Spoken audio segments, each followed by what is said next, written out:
So BlackRock, a $9 trillion asset manager, went completely bullish on cryptocurrencies, citing that crypto is a digital gold and that Bitcoin is an international asset. But something that many people don't understand is the deep connection between BlackRock and Ripple, and additionally exactly why BlackRock must use XRP rather than Bitcoin. So even though they are bullish on Bitcoin and crypto, they're really focusing on XRP. Now before we move further into this video, I do want to remind you guys to simply tap that like button, subscribe to the channel for more videos like this, and share this video to your friends and family. It takes a really long time to go ahead and analyze the content for you, research it, and make it into this simplified video, so if you guys could just simply do those 3 steps, it would be greatly appreciated. But let's move right back into the video. So we first figured out this massive connection between top US officials and the Federal Reserve, in addition to BlackRock, back when this article was posted in 2021 on June 24th, which said that top US officials consulted with BlackRock as markets melted down. Within this article, it was actually discovered that the Federal Reserve and multiple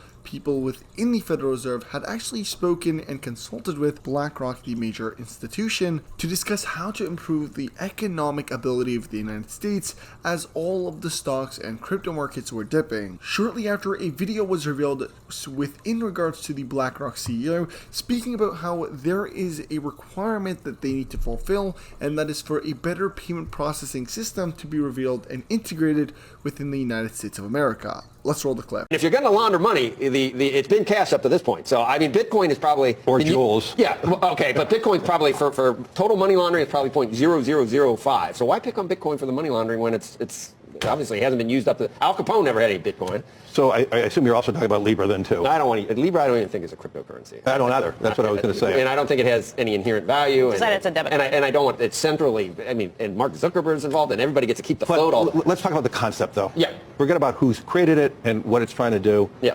You know, I was in Europe this past week. I had to buy a new briefcase because mine broke actually there.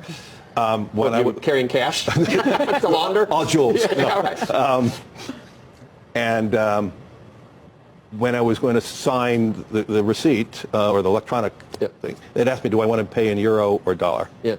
And I said, okay, dollar. Then I looked at it. I'm still being charged at 3%. Terrible. Okay? So, and when you think about all the people who send money, you know, they may work in one country, send money back home. They generally do that through organizations that charge 5 to 10%. Yeah. There is a need, whether it's a Libra or something else, to democratize the exchange of foreign currencies. Today, with computers and electronic market, there shouldn't be that. It should be 10 basis points, 5 basis points. That it's not sense. percent. And so I actually believe the idea around Libra, I don't think we need to create a new currency, but the technology to instantaneous calibrate all the currencies, that should be done. Who gets squished by that? Who are the middlemen who are making money on that? The banks. You know, we're making, as the Bitcoiners would say, that's progress for you. At least to get to the point where you're saying that about Libra. No, you're still not saying it about Bitcoin. I think Bitcoin but has, even Bitcoin has blockchain. Bitcoin well, I don't know if Libra is blockchain. They haven't decided. It might do. It has to be some form of that. It's just ledger. I mean, right, but it's a basket of fiat currencies. It's like, but you don't need that. Just keeping track of it. There's no inherent value. But you don't need that. If you had this mechanism in every transaction, you could minimize the transaction cost. Now, at the time, of course, this payment system that needed to be evolved wasn't really clear as to whether it was going to use blockchain or not. But there was some information that Ripple had actually already been in talks with the Federal Reserve, to which I uncovered this video, which said that back in 2015, Ripple actually proposed the Federal Reserve Government of America with a payment system that was run by the blockchain system and was actually labeled the FedNow payment system. So of course, let's go ahead and roll the clip for you. Because I got into this so early, I proposed back to the Fed and a bunch of researchers there back in like 2014 or 15. Pretty much like people didn't call it that at the time, but like a permission blockchain for central bank digital currencies. They came to a group of researchers and said, if we hypothetically wanted to digitize the dollar, what would that look like? What we said is, look, you can start with a permission blockchain. It can be, pan-jurisdiction, so it's not just for the U.S. dollar, but for a whole bunch of other currencies. So you get that interoperability, right? You get things like we see on Ripple, et cetera. You could use blockchain, but the current thinking is you need a bridge currency in between, and that bridge could be a stable value that's backed by the U.S. dollar or the euro. It could be a currency even like Ripple has an alternative. It's just piloted in May, so it's not yet up in any enterprise-wide level.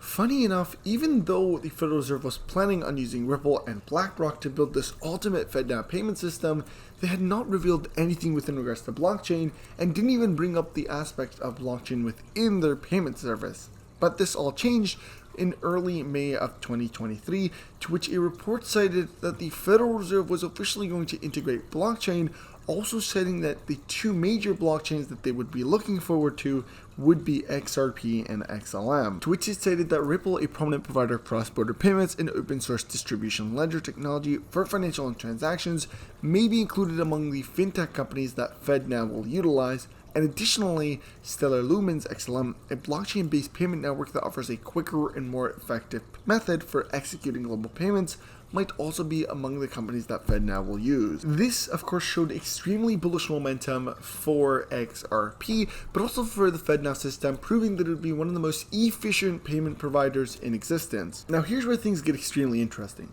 BlackRock, which has been bearish on cryptocurrency for a very long time and rejected the use of it, officially as of today went ahead and claimed that they are bullish on cryptocurrencies and labeled Bitcoin as the global asset. Now here's the shocking news. Yes, BlackRock did not label XRP or even state XRP's name within any of their statements, but back 8 years ago in 2015, the Federal Reserve Bank Vice President not only did he acknowledge Ripple, but actually compared XRP to Bitcoin, to which this is what he said. In his statement, which was focused on Bitcoin's technology, which could bring genuine benefit to the US central bank's real-time settlement system, suddenly found Ripple as a reference to the true potential of Bitcoin's public ledger system. According to Andel Fato, which at the time was the vice president of the Federal Reserve, he cited the fact that the federal system could utilize a distribution ledger system to keep all the books simultaneously in their member banks. So in case of a system breakdown, the records could be recovered from the ledger. To which he said you could actually see which bank is sending money to which bank on this FedCoin blockchain, and emphasizes that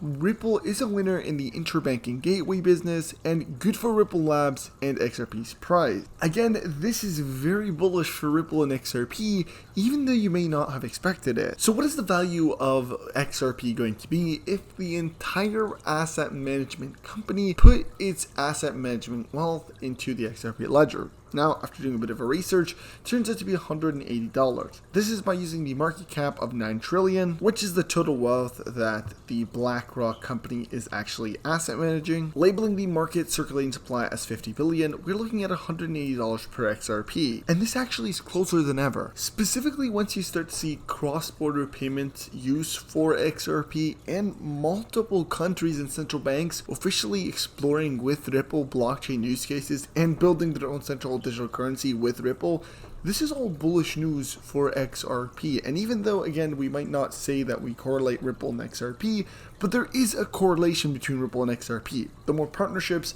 the better it is for XRP and the cryptocurrency itself, because as many of you guys know, cryptocurrency is built on a supply and demand system. If there's a high demand for XRP and a low supply, it automatically is going to trigger the price of XRP to a high price. Now, if there is a low supply and no demand, then really it's going to stay static. And if there is low demand and high supply, the price of XRP is going to go down. What we're seeing now is completely what we first talked about, and that is a increase in demand, a decrease in supply. Thus, the price of XRP has to be triggered upward. And the demand keeps on increasing as Ripple goes ahead and partners with new companies and keeps on utilizing the RippleNet system. The more the RippleNet system is utilized, the more XRP is required to run the system. Thus, there is a decrease in supply and an increase in demand, and so the price of XRP maintains its bullish momentum.